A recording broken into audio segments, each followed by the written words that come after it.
normal bullshit. Welcome to 0 to 60. I'm Matt McChesney. I am the owner and operator of 60 Football Academy and 60 Equipment. Played at the University of Colorado from 2004. 6 years in the National Football League on both sides of football. I'm Matt McChesney. This is 0 to 60. That is Coach Prime. We are at the University of Colorado. Brother, thank you so much. All right. 0 to 60. We're rolling.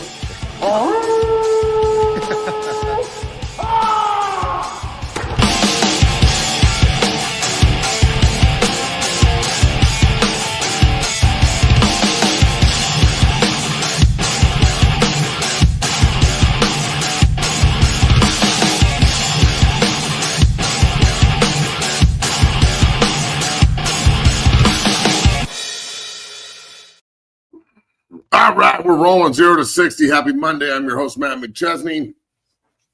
Bailey is off today, so it'll just be the big dog, and we'll try and do this as much as possible with just me moving forward. Bailey does a great job, but we'll be back on Friday with him. But the ability to do it by yourself is always a good thing. So we have a lot to talk about today. Bet Online is our title sponsor. They do a great job supporting the show. Make sure you go and get all your Game 5 bets in tonight on Pacers and Oklahoma City. I'm excited to watch that with the series up at 2-2. Game 5 is going to be awesome this evening. I don't know why everybody doesn't think they're watching the finals. I've watched every minute. They've been great games. So make sure you go to Bet Online, use the app. And they do a great job supporting the show, and they have since day one. So make sure you go and give them proper love. We have a lot to talk about here today on the show, to say the least. I'm going to try and produce it the best that I can, but I'm not a producer, so if there's some hiccups, you're just going to have to deal with it. I'll get to the comments as we go because I got to go in between the screens and whatnot. But, hey, I'm excited about this, and we'll be answering any questions that we can as we go. So if you guys have Q&A, that'll be huge. Remember, the Super Chats and the subs are open. So if you want to contribute to that, we're always looking to buy Nick and Logan new shoes, and they're both growing like weeds, so goddamn it, help. All right, so let's get into this right off the bat.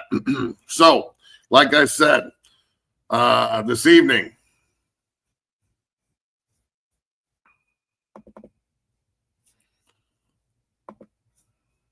well, what the fuck? This is exactly why I don't want to do this. I loaded all this shit on here today, and what a shocker. It's not fucking working. All right. No, it's like maybe I should pay someone to do this. What a fucking joke. Well, I have this image of the Pacers in Oklahoma City, but I can't fucking bring it up on the goddamn screen, so I guess we're not going to talk about that shit. Maybe we should just do this show a different time.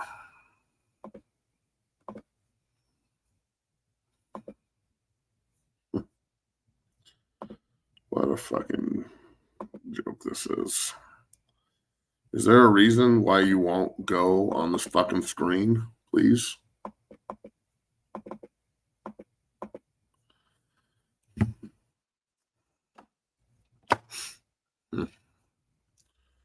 This is pretty awesome.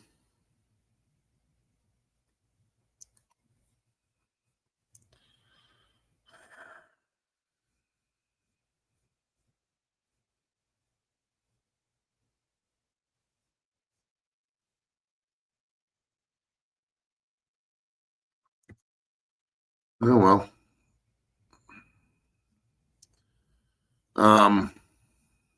Yeah, great. All right, well, all this shit that I wanted to put on the fucking show today isn't working because I'm not a fucking producer, and the producer isn't on the show today. So,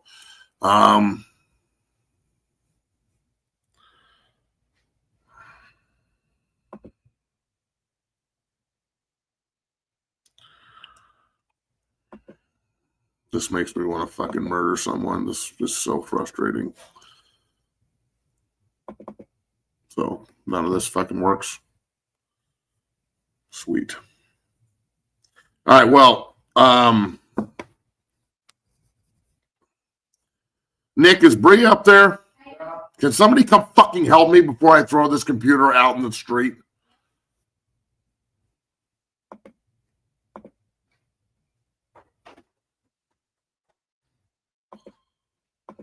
the fuck? I loaded all this fucking bullshit on here and none of it works.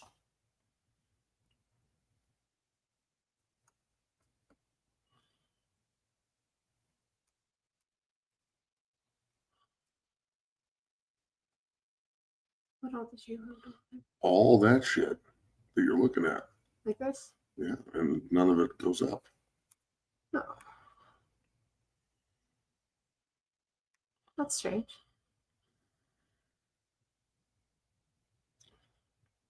This fucking show is so stupid. This is fucking so ridiculous.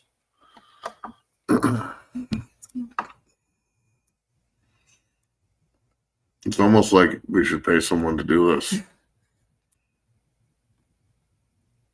It's the way it's formatted. I don't know why it's not showing this way. It's these custom layout tabs. Sweet.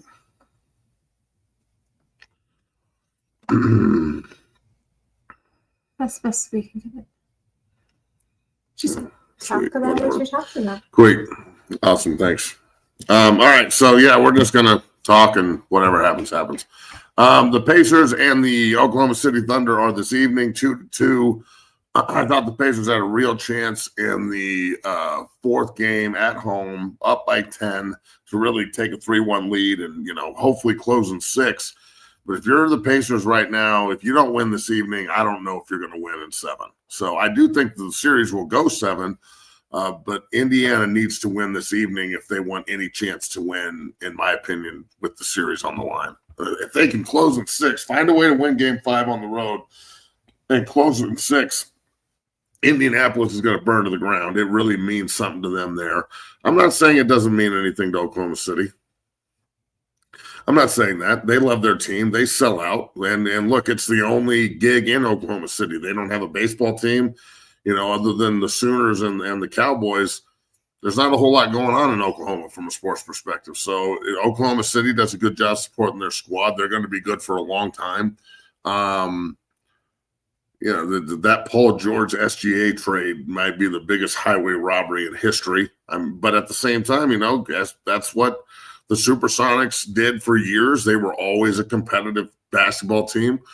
And then moving to Oklahoma City, they've always been competitive. Now, they always haven't been good, but they're always rebuilding after they get rid of players. At one point, this team had Westbrook, Harden, and Durant on the team, and they lost in the finals to Miami. But, who would have thought that trio would get broke up and then the team would just rebuild and be just as good? So, I don't know, man. What do you guys think? You think the Pacers have any chance here? I'd like to see the Pacers win, but at the same time, bro, I don't know. I couldn't tell you. It's so much of this depends on, how Siakam is going to show up. And if Halliburton can go for like 30 in one of these games, I think maybe Indiana has a really good chance to win. But it seems like they're by committee. Like, as a Nugget fan, the Pacers are everything I wish the Nuggets were. Play good defense, 8 or 9 deep. Not just rely on one guy. Like, can you imagine how good the Nuggets would be if they didn't have to rely on big man to do fucking everything? So I do think, I think that this is probably the best bet is OKC in 6, especially if they win tonight.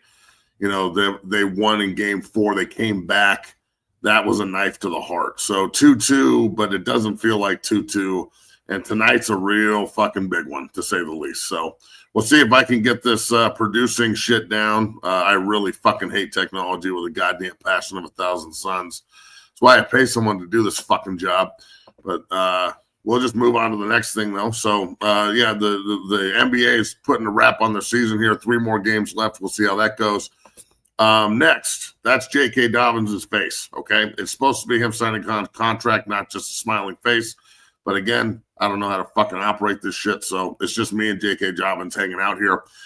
This is a great signing for the Broncos. Even though it's a 1-year deal, I don't want to put too much, onus on this.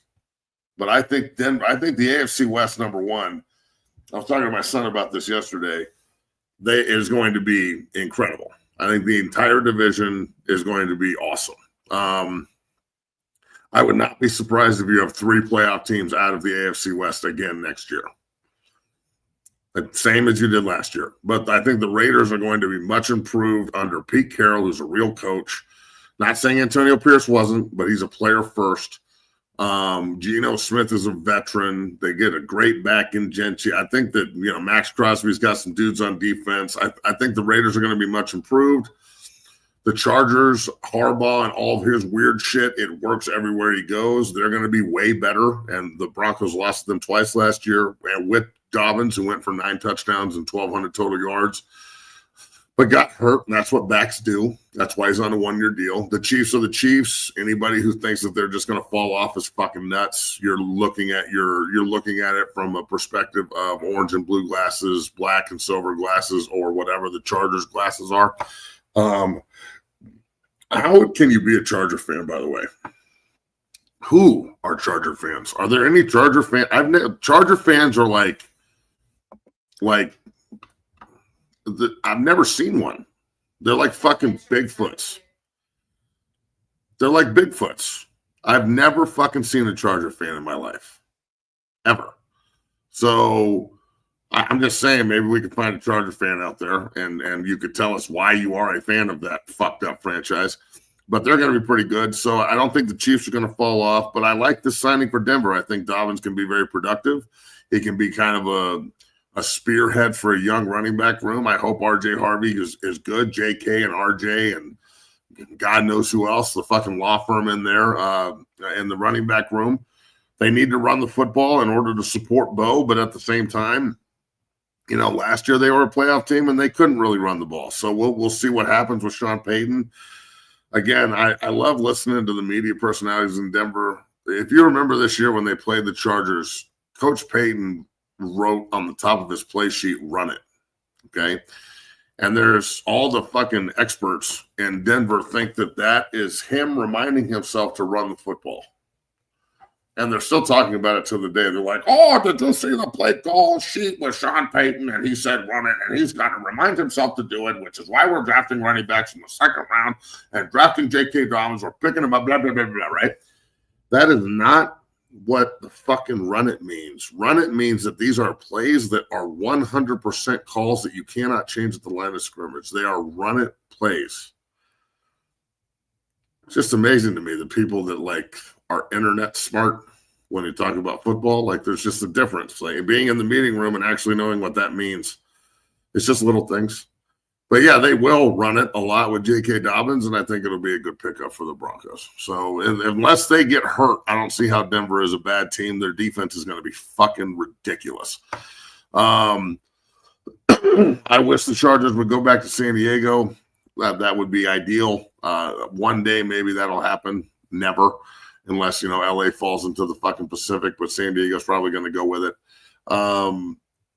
Personally, I would love to have seen the Raiders in LA and the Chargers moving to Vegas, where they could be like the fucking Disney franchise where the kids could go watch a game and shit. But the Raiders make sense in Vegas too. It's just, it sucks for that fan base. All right, moving forward here. A lot to talk about in the world of college football as we go through. We'll end with the Buffs. Today's show's not going to be that long, and I'm sure you can guess why. But I got to give some credit where credit is due. My man Jackson Roper got Texas A&M. He got Oklahoma the other day, so big ups to Rope. Congratulations, Cherry Creek offensive lineman just transferred from Regis. My man Phoenix Jenkins gets Liberty today. Actually, he got Liberty this morning, so that's a big pickup for the Pine Creek tackle down there. 2B junior, big offensive lineman who's got a lot of potential. Brett Coolidge was on his official visit down at Georgia this week, and him and Kirby in an old school fucking picture on the sofa, which I thought was hilarious. So I thought I'd put that one on there. But Breck loved his official down in Georgia. He was in the gym this morning working with Nick and getting it in. Those are the only two in this morning. So he loved his time down there. And Big Deacon Schmidt committed his final three. His final three are Oklahoma, Alabama, and the University of Colorado. He will be doing his commitment on the 28th. I'll be there. It's a Saturday, probably going to be in the morning. and go and celebrate with the Schmitz and do this the right way, which is the way we do things with 6-0. So big ups to all the 6-0 guys for everything they're doing. Big weekend here for the Colorado Buffaloes. They got a ton of in-state talent in this weekend on recruiting visits again. And I today down at the gym, I actually met with TC Lewis, and TC is Julian's dad. And we met for about an hour after the workout when the guys got done, and it was pretty productive. He's part of an agency and represents a lot of kids and is a mentor to a lot of these kids, and talking about getting a lot of the, current young linemen in the gym and trying to help them, take that next step. And I'm all about it. I'm all about it. We talked about recruiting a lot, how to support Juju and running the football and expectations and Coach Prime and his health. And it was good. It was a really good meeting. There's not a lot other than Gerard and I, there's not a ton of back and forth conversation. And there shouldn't be really. I mean, we're working with linemen and he's a lineman coach, so that's kind of how it works. But it was really good to sit down with him and talk about his kid and the projections for him and the competition with Salter and running the football and what they didn't do last year as opposed to what they are going to do moving forward and things of that nature. So I think that he's in a very advantageous position where he's, a dad. His kid is exceptional. He's very humble. Probably gets that from his father, who, is confident man, knows that he's good at his job. I think that there's a ton of potential there. I think he should start, but if he doesn't, I don't think that he's the kind of kid that just jumps in the portal and, goes and finds another opportunity. Now, I don't know that for sure, but I am saying that the conversation I had today struck me as, Juju wants to develop and become the best player version of himself to be the highest draft pick possible and be a great player for Colorado moving forward, which sounds fucking good to me. But even, we were talking about last year and running the football and getting a premier back in here and yada, yada, yada. And just just football guys talking football, the running of the football next year, the paramount, just absolute importance of it. I don't know if it can be overstated enough, especially the way he was bringing it up too. It is super important that everybody's on the same page in this regard. So, changing up the way that they run the football, power scheme, zone scheme, moving the pocket, trap, the screen set up off of everything, the protection schemes that are set up everything, the play action schemes that are set up off of everything. It's all stuff that I think has the potential to really support the two quarterbacks. I don't know who's going to start. I could see both of them playing. A lot of the times when you have two, you don't have one, but I don't really think that circumstance is valid here. All that said, it was a really positive meeting, and he's a good dude, and his kid's a hell of a player. And I'd like to think that Juju, I said this the other day, but Juju is a perfect mix between Kyler Murray with a brain. Kyler Murray is a mental cripple from what we've gathered. And he's just kind of out there running around playing football. I think Juju is actually a Kyler Murray, but he can think. He's the kind of kid that really wants to absorb information. So it's paramount for the coaches to,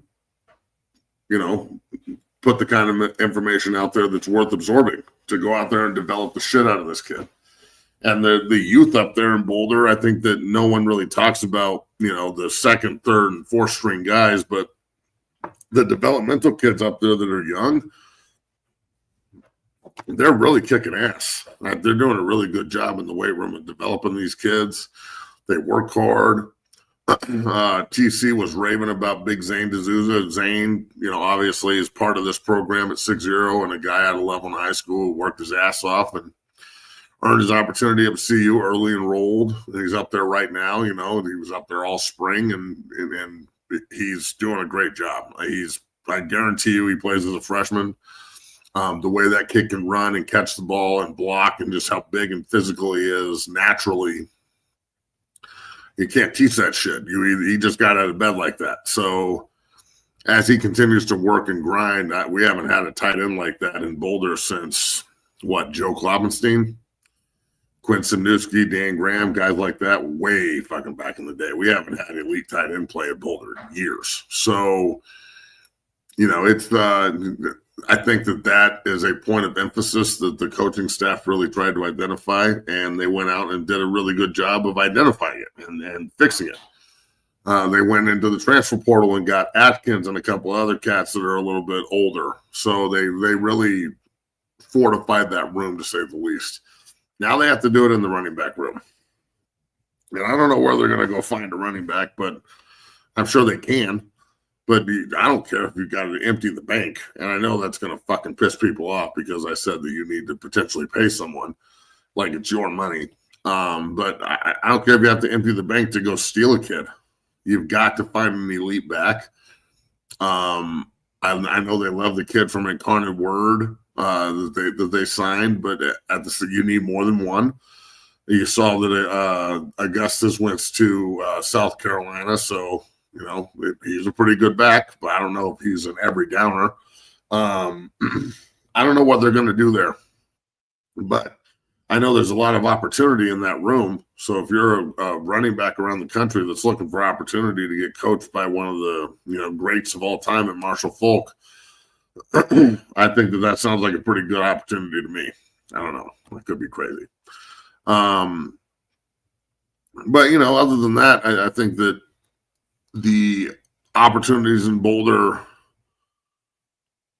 are plenty. I mean, there's a lot of opportunity to play.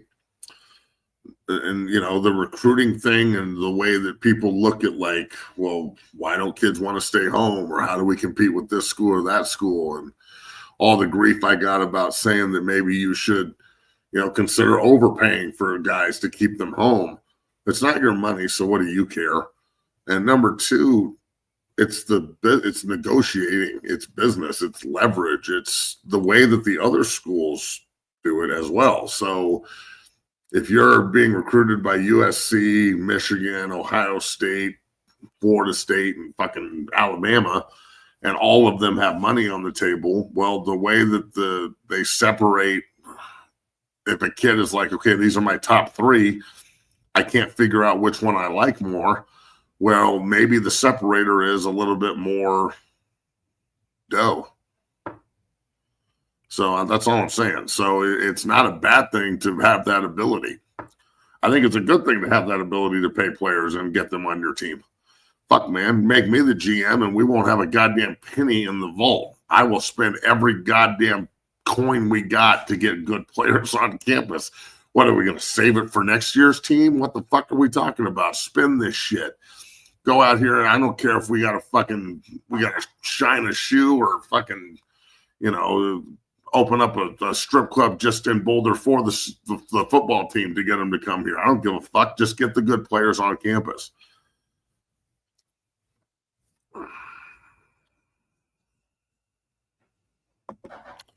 Does Bailey have food poisoning? I would assume so.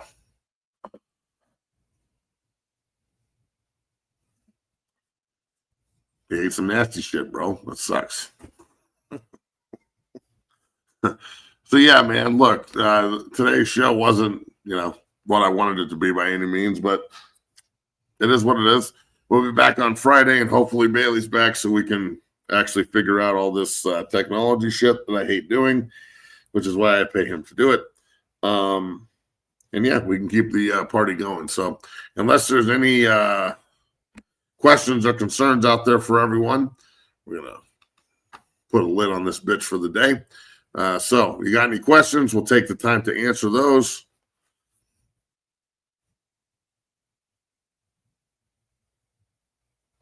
What do I think about the Bengals situation? You mean the kid that is not signed, the first rounder, Stewart? I'm assuming that's what you're talking about. I think the Cincinnati Bengals are a fucking joke of a franchise. To say this is the kid's fault in any way, shape, or form is totally ridiculous. He is simply looking for the same assurances every other rookie gets in their contracts from every other franchise. He's not looking for any more money. This isn't about holding out. This isn't none of that. He wants to be in camp. The Bengals are being cheap because the fucking Bengals are cheap, and they're being smug because Paul Brown is smug. Period. Fucking period. I can't believe that they actually paid Chase and Higgins and Burrow, all of them. Like, I can't believe it because they usually fuck it up. Now we'll see if they pay Hendrickson. They should, because their defense is poo-poo. So I think the Bengals are the cheapest franchise in the NFL, and it's one of the reasons why Cincinnati is Cincinnati. Like, they every now and then they're really good. But if you talk to guys around the league, it's usually it's one of those places where you're like, you know, the food's kind of shitty and we got to pay for our own drinks, and like, it's cheap. They cut corners. So it's kind of what it is. So I think that Cincinnati is a clusterfuck of a franchise, and Paul Brown is a cheap, old fucking like get off my grass type white guy. So that's what I think. But hey, I don't know. I'm sure people are mad at the kid because he's not out there, you know, risking his future because his contract's fucked up. Like you would do, like you wouldn't do the same thing, you idiot.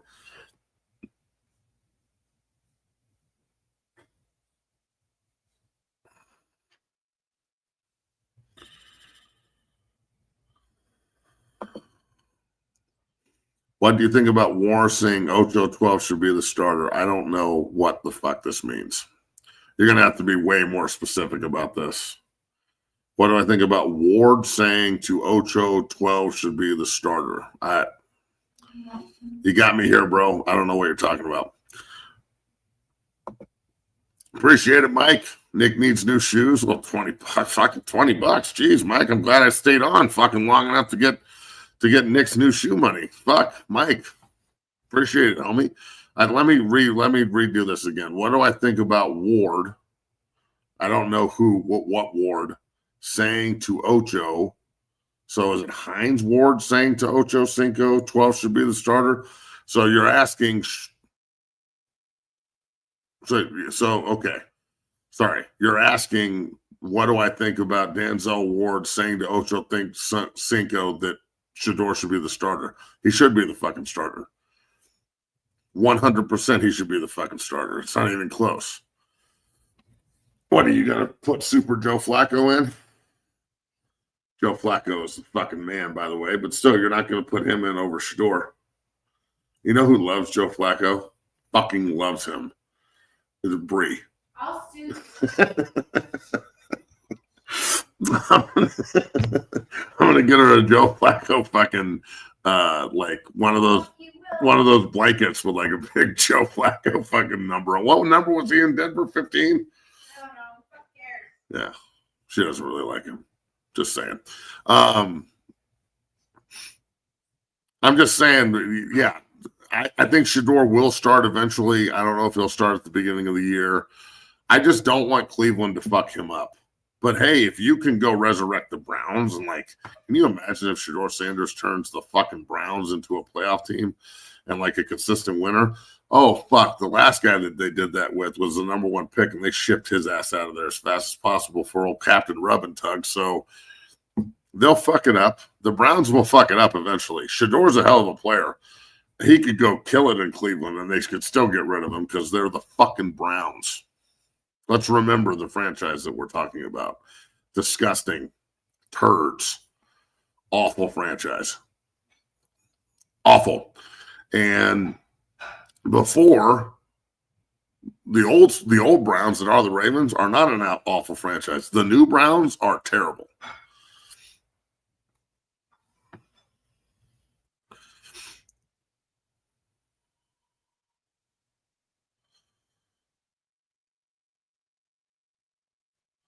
Yeah, I just want him to play. I mean, I don't think that they really are looking at wins and losses too much. with Shedeur this year. But if he can go in and win some games, people will go crazy in Cleveland. But every time you win games in Cleveland, they get rid of you. They got rid of Flacco. They got rid of fucking Baker. Every time you win games or do something good in Cleveland, they're like, we want to go get a sexual deviant and make him the quarterback.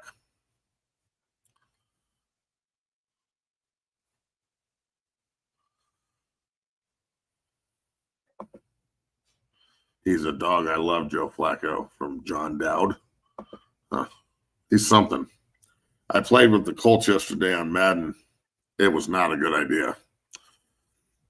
I got fucked up bad with Joe Flacco, of all people. So, all right, unless there's any more donations, or any more questions, I'm hungry. My fat ass is going to go upstairs and eat some food. So you guys have yourself a good day. Bailey will be back Friday unless he eats something else that isn't clean. Not too hangry, Mike. Feeling pretty good. Here's a good question from Ivan. A lot of Big 12 teams have a decent amount of commitments. Why is CU having trouble getting commitments? All right, I'm not going to sit here and underestimate I'm not going to sit here and say that Coach Prime being sick and away has not hurt the recruiting a little bit. I'm sure it has. He's a very charismatic dude. He does really great with the recruits. He's also a leader. So he's the kind of guy that is going to push his assistants to do more and more and more. Not saying they're not. I'm just saying when the leadership is absent because he's sick and he's at home, you can have as many conference calls as you want. If he's not there, the leader's gone. So I think that plays into it a touch. They're very transfer portal heavy right now because I don't think the high school kids are the number one priority for recruiting. I think that the transfer portal and getting veteran players in to win now is the number one priority.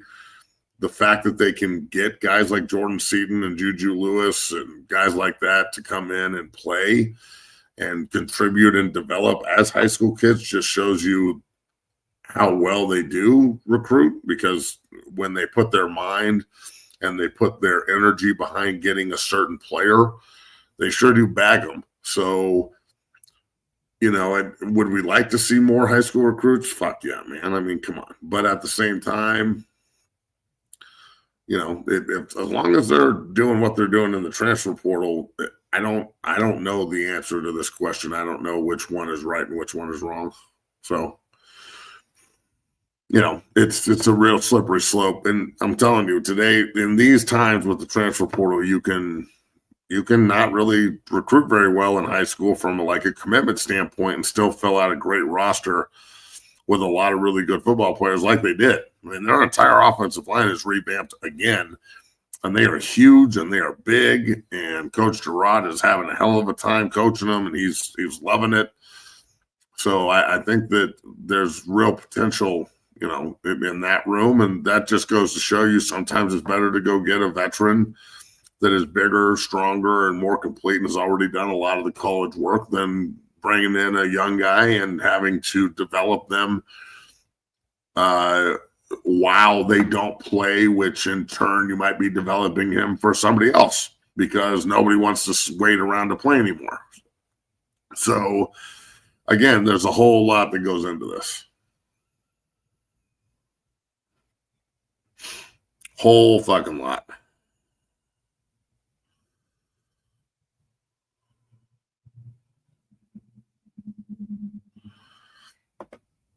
This is true.